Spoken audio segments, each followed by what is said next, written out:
Engineers, welcome back to my channel. সয়েলের যেসব laboratory টেস্টগুলো হয় সেখান থেকে কিন্তু ইন্টারভিউ কোশ্চেন পড়ছে। তোমরা জানতে চেয়েছিলে যে কী কী ল্যাবরেটরি টেস্ট বা কোন কোন জায়গাগুলো দেখবো, সেটা আমি ডিসকাস করব। দেখো, প্রত্যেকটা টেস্ট এর আগে আমি কনক্রিটেড টেস্টগুলো বলেছিলাম আমার ভিডিওতে, তোমরা যদি দেখো। সয়েলের ক্ষেত্রে আমি বলবো যে তোমার বিশেষ করে গ্রেন সাইজ অ্যানালাইসিস অফ সয়েলটা তোমরা দেখবে। তোমার consistency limit of soil grain, standard Proctor compaction test of soil, determination of water content of soil, determination of field density of soil by sand replacement method, determination of bulking of sand and its effect and calculation, determination of percentage of silt content in fine aggregate, laboratory determination of CBR। এসব টেস্টগুলো কি পারপাসে করা হয়, main অবজেক্টিভটা তোমাদেরকে জেনে যেতে হবে। আর কিছু কিছু ক্ষেত্রে প্রসিডিওরও জিজ্ঞেস করে কোন টেস্টটা কেন করি আমরা, কি পারপাসে লাগে, তার অ্যাকচুয়াল অ্যাপ্লিকেশান কি, এরপর ডিসকাস আমি করব। দেখো, প্রথমে আজকে আমি একটা টেস্ট নিয়ে ডিসকাস করব, standard Proctor compaction test of soil. তোমরা জানো যে এটা লাইট কম্প্যাকশন টেস্ট আছে, একটা হেভি কম্প্যাকশন টেস্ট আছে। তো যদি এই টেস্টটার আমরা মেন তোমরা অবজেক্টিভ দেখি, অবজেক্টিভ মেন হচ্ছে যে determination of water content and dry density, relation of soil using light compaction.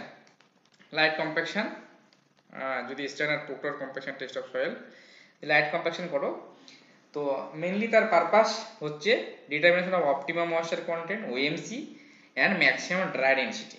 ঠিক আছে, এটা হচ্ছে মেন ফাংশন, কারণ it help in understanding how well the soil can be compacted and how much moisture is required for maximum compaction। চলো প্রথমে start করা যাক standard Proctor compaction test of soil light compaction. এখানে যদি objective দেখি, যেটা বললাম determination of water content and dry density, relation of soil using light compaction.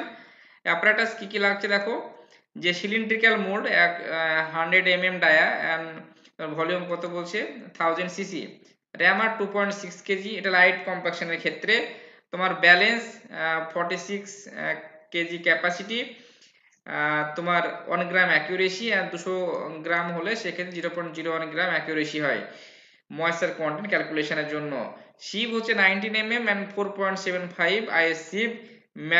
Mixing tray লাগবে তোমার, স্টেট এজ, তোমার গ্র্যাজুয়েটেড সিলিন্ডার 500 ml ক্যাপাসিটি, তোমার মেটাল কন্টেনার, আর ওভেন লাগবে 105 ডিগ্রি সেন্টিগ্রেড থেকে 110 ডিগ্রি ক্যাপাসিটি। ঠিক আছে, তো এটা হলো অ্যাপারেটাস।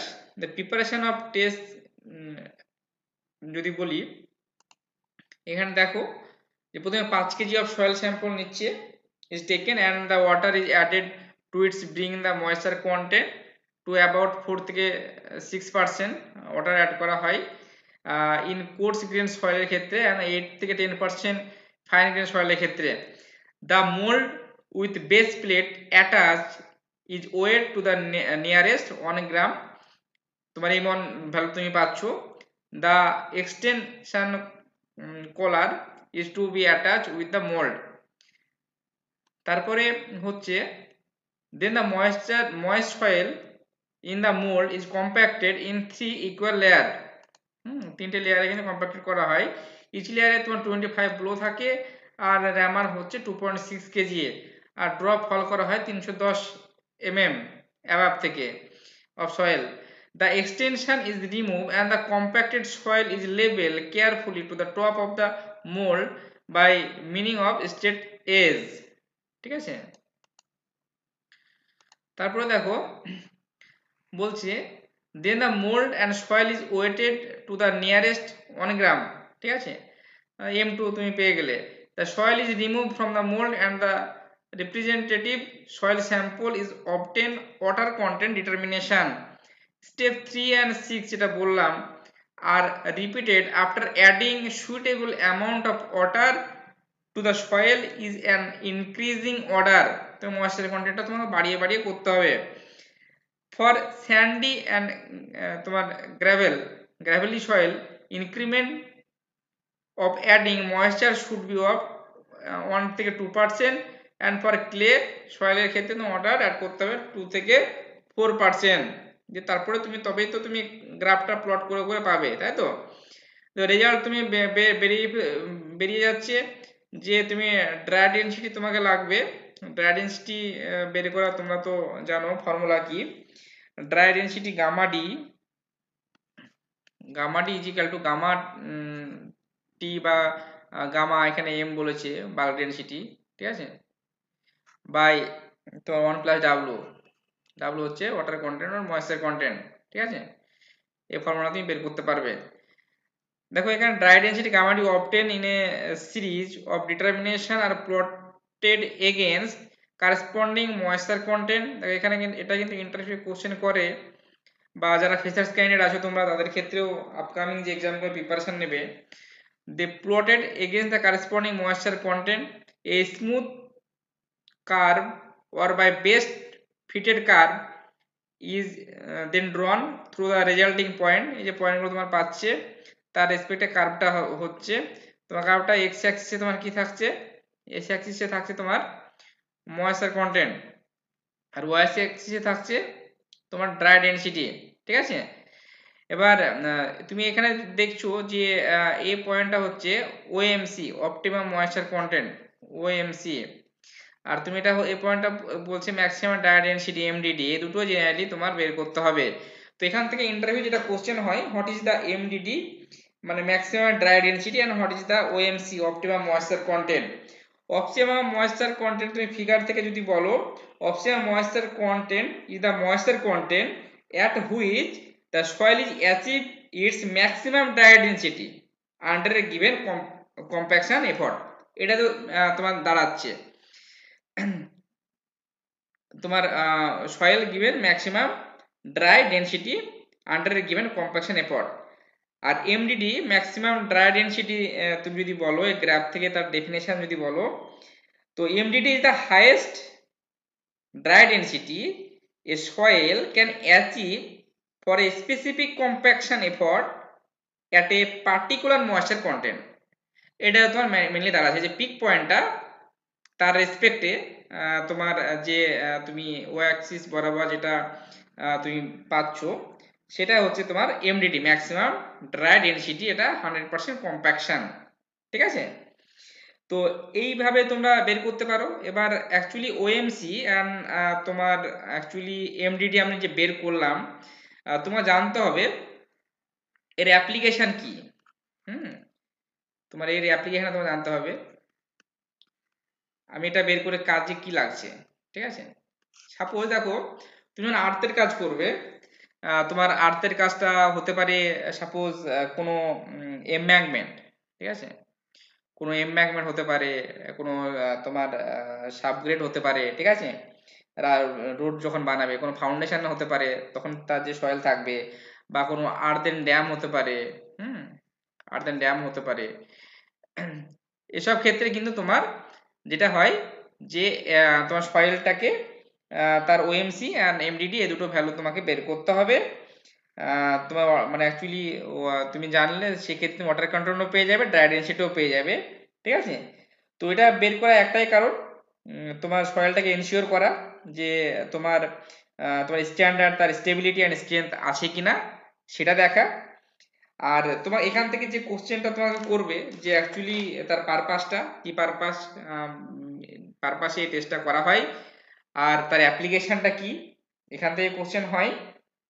এবার তুমি ধরো সাপোজ কোন টাইপসের সয়েলের ক্ষেত্রে তুমি বের করবে, ঠিক আছে, কম্প্যাকশন কোন টাইপের সয়েলের জন্য বের করবে। তো এখানে বলেছে report the maximum dry density in gram per CC তুমি বের করতে পারো, বা তুমি তুমি বের করতে পারো kilometre per cubic metre is to be reported to the nearest 0.01 and the optimum moisture content is to be reported to the nearest 0.5, ঠিক আছে। ওটা তোমার বলছে দেখো অ্যাকচুয়ালি তোমার যদি ড্রাই ডেনসিটি বের করো বা তার যে একটা কোড আছে as per acceptable limit as per MoRTH বলো, বা তুমি সাপোজ আইএস কোড আছে আইএস 2720, ঠিক আছে। তো তুমি এর পার্ট 8-এ দেখবে বিভিন্ন রকম ভ্যালু বলে দিয়েছি, যে সাপোজ এমব্যাঙ্কমেন্ট যদি তোমার আপ টু 3 মিটার হয়, সেক্ষেত্রে তোমার দেখা যাচ্ছে যে এক্সটেন্সিভ ফ্লাডিং যদি হয়, সেক্ষেত্রে সয়েলের ম্যাক্সিমাম ড্রাই ইউনিট ওয়েট তোমাকে not less than 15.2 kilometre, not less than 15.2, ঠিক আছে, কিলোমিটার পার কিউবিক মিটার, ঠিক আছে। তো এটা তোমাকে জানতে হবে, এই কোডটা তোমরা দেখে নিতে পারো, পার্ট 7 আর পার্ট 8 এই দুটো তোমার লাগছে। For general earth compaction of dry density should usually achieve 95%, তোমরা জানো যে জেনারেলি 95% অ্যাচিভ করে of maximum dry density obtain for standard Proctor compaction test. তুমি অ্যাজ পার IS 2720 পার্ট 7 এ তোমরা দেখবে।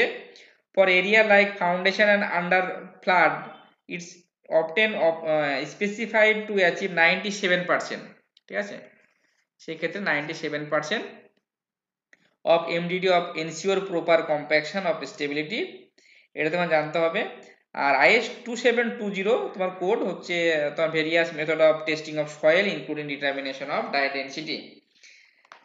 এটার সঙ্গে সঙ্গে তোমাকে এখান থেকে কোশ্চেন করতে পারে যে তোমার লাইট কম্প্যাকশন হেভি কম্প্যাকশনের মধ্যে ডিফারেন্টটা আমি তোমাদের ডিসকাস করব। তার আগে বলে রাখি যে তুমি ধরো সাপোজ এক্সেসিভ মানে কম্প্যাকশন করলে সেক্ষেত্রে জিনিসটা তো ভালো নয়। সেক্ষেত্রে কি কি প্রবলেম হতে পারে তোমার, সেক্ষেত্রে তোমার পারমিবিলিটি ডিক্রিজ করবে, তোমার পারমিবিলিটি ডিক্রিজ করা মানে কি, water logging and poor drainage condition চলে আসবে তখন তোমার, ঠিক আছে। তোমার রিডিউস স্ট্রেংথ অফ সয়েল তোমার স্ট্রেংথটা রিডিউস করবে, soil fracture and rigidity and stiffness increase which reduce the ability of absorb load and vibration, ঠিক আছে।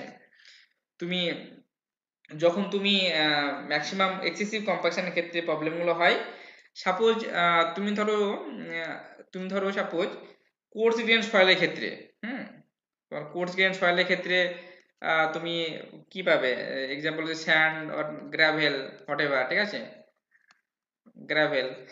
তো এই ক্ষেত্রে কম্প্যাকশন তুমি কি করে করবে, ভাইব্রেটরি রোলার তুমি ইউজ করবে, ভাইব্রেটরি রোলার, আর তুমি ইউজ করতে পারো প্লেট কম্প্যাক্টর।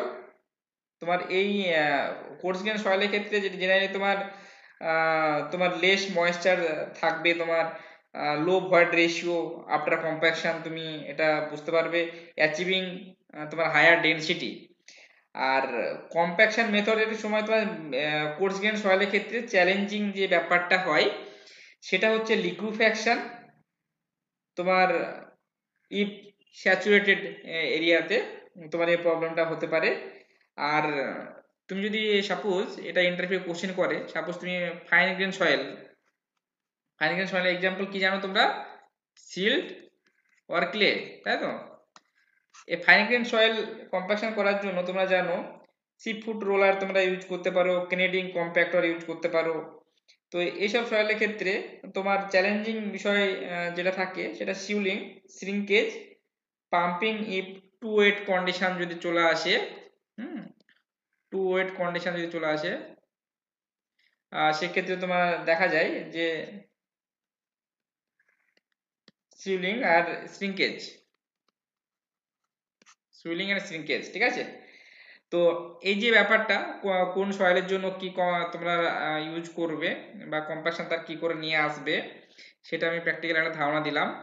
এখান থেকে মেনলি ইন্টারভিউ কোশ্চেনগুলো তোমার করে দেখো। আমি চলে যাচ্ছি পরে যে হেভি কম্প্যাকশন টেস্ট, এর মেন অবজেক্টিভ তোমার same, determination water content density relation of soil under heavy compaction. তুমি দেখো এখানে যদি কম্পেয়ার করো সেক্ষেত্রে এখানে তুমি দেখবে যে তুমি লাইট কম্প্যাকশন টেস্টটা তুমি শুধু ফাইন গ্রেন সয়েলের জন্য করতে পারবে, ঠিক আছে। কিন্তু তোমার এই যে হেভি কম্প্যাকশন টেস্ট, এটা তোমার fine grain soil as well as coarse grain সয়েলের জন্য করা হয়, ঠিক আছে। তোমার কোর্স গ্রেন সয়েলের ক্ষেত্রে সেটা তোমার 150টা তোমার ইউজ করা হয় মোল্ড। আর ফাইন গ্রেনের জন্য তোমার 100 mm ডায়া ইউজ করা হয়। মোল্ড ভলিউম তোমার ফাইন গ্রেনের জন্য হয় 1000 আর কোর্স গ্রেনের জন্য হয় 2250 সিসি, ঠিক আছে। তো নাম্বার অফ কম্প্যাকশন লেয়ার আগে তুমি লাইটে দেখেছিলে 3টে, কিন্তু হেভিতে তোমার হেভি কম্প্যাকশনে তোমার করা হয় 5টা লেয়ার। তোমার এমআর এর ওয়েট 4.9, আগে ছিল তোমার কত, আগে ছিল তোমার র্যামার ছিল আগে 2.6 কেজি লাইটে।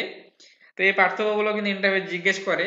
হাইট অফ ফল লাইটের জন্য তুমি করেছিলে 310 mm, এখানে হাইট অফ ফলটাও তোমার বেড়ে যাবে, এটা হবে হাইট অফ ফল তোমার 450 mm, ঠিক আছে, 450 mm হাইট অফ ফল। তো এই যে পার্থক্যগুলো তোমার জিজ্ঞেস করে। নাম্বার অফ ব্লো আগেও 25টা দিয়েছিলে লাইটের জন্য, এখানে তোমার 25টা ব্লোই তোমাকে কিন্তু দিতে হবে। এটা তোমার কি কি তোমার অ্যাপারেটাস লাগে সেটা তো বললাম। এবার দেখো প্রিপারেশন, তো প্রসিডিওরের কথা যদি বলি আমি, এখানে তুমি দেখো যে এখানে 5 কেজি সয়েল স্যাম্পল তুমি নেবে।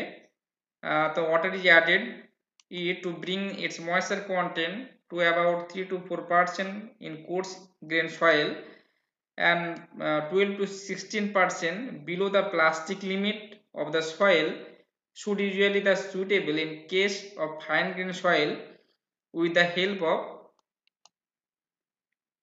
graduated cylinder। তারপরে তোমার কি হবে, তুমি m1 এর ভ্যালু তুমি বের করতে হবে। the mold with base plate attached in weight to the nearest 1 gram, the extension collar is to be attached with the mold। তারপরে তোমার যে প্রসেসটা 5 ইকুয়াল লেয়ারে তোমার 25 ব্লো দেবে, তুমি দেবে তোমার 4.9 কেজি র্যামার তুমি ইউজ করবে আর ফল করবে 450 mm অ্যাবাভ দ্য সয়েল, ঠিক আছে। তারপরে যে প্রসেসটা তোমার আছে সেম প্রসেসই তোমাকে এটা করতে হবে। তারপর 3 to 6 প্রসেস তোমার 3 to 6 রিয়েল নম্বর রিপিট হবে। তুমি জল অ্যাড করে করে বিভিন্ন রকম তোমাকে ভ্যালুগুলো বের করতে হবে। তারপরে রেসপেক্টে তুমি এখানে বলেছে যে তোমার sandy and gravelly soil increment of adding moisture should be 1 to 2% and cohesive সয়েলের ক্ষেত্রে 2 থেকে 4%, ঠিক আছে। এখানে তুমি বার ডেনসিটি বের করছে, গামাটি বের করা তোমাকে ফর্মুলা তো বললাম, গামা টি বাই 1 প্লাস ডাব্লু, তার রেসপেক্টে তুমি পেয়ে যাবে। এখানে তোমার ক্যালকুলেশন করেছে। আর এখানে দেখো হেভি কম্প্যাকশন টেস্টের ক্ষেত্রে তোমার এখানেও তোমার মডিফাইড প্রক্টর টেস্ট আর স্ট্যান্ডার্ড প্রক্টর টেস্ট, এই দুটো জিনিস তোমার আসছে। তোমার dry density versus water content রেসপেক্টে তোমার বের করেছে এটা। আর এটা তোমার জিজ্ঞেস করে জিরো অ্যাড ভয়েড লাইন, হ্যাঁ, এটা তোমরা দেখে নিবে ফর তোমার হেভি কম্প্যাকশন টেস্ট। তো এখানে তুমি যদি মর্তের গাইডলাইন তুমি যদি ফলো করতে যাও, সেক্ষেত্রে তোমরা ফলো করতে পারো যে তোমার as per heavy compaction as per IS 2720 part 8, আর মর্তের গাইডলাইন তোমরা যদি ফলো করতে যাও তুমি পেয়ে যাবে। তুমি মর্তের গাইডলাইনে তোমার কত মর্থ হচ্ছে তোমার টেবিল 301, তো ক্লোজ হচ্ছে তোমার 305.2.1.5, ঠিক আছে। তোমার পেজ 64 যদি তোমরা দেখো তাহলে ডিটেলসটা আরো পেয়ে যাবে, ঠিক আছে। সেই হিসাবে তোমার এই টেস্টটা তোমার ইম্পর্টেন্স। আর গ্রাফটা মনে রাখবে, এখানে এখানে গ্রাফটা মনে রাখবে, এমডিডি আর ওএমসি কোনটা, এই দুটো জিনিসই জিজ্ঞেস করে, কি পারপাসে আমরা বের করছি তার অ্যাপ্লিকেশনটা জিজ্ঞেস করে, আর বিভিন্ন রকম লিমিটেশনগুলো। তো সাপোজ তুমি যদি দেখো যে এমব্যাঙ্কমেন্ট 3 মিটারের মধ্যে যদি থাকে তো not less than 15.2 kilometre per cubic metre maximum lab dry density, আর যদি অ্যাবাভ 3 মিটার হয় সেক্ষেত্রে not less than 16 kilometre per তোমার M cube. Subgrade and earthen shoulder এসব ব্যাকফিল্ডের ক্ষেত্রে not less than 15.50 kilometre per cubic metre. এটা তুমি maximum lab dry unit weight as per IS 2720 part 8, ঠিক আছে। সয়েলে বাকি টেস্টগুলো আমি ডিসকাস করব, বিশেষ করে তোমার আরো যেসব টেস্টগুলো আছে, তোমার severe value, determination of severe value জিজ্ঞেস করে, ফিল্ড ডেন্সিটি অফ সয়েল, তোমার বাই স্যান্ড রিপ্লেসমেন্ট মেথড,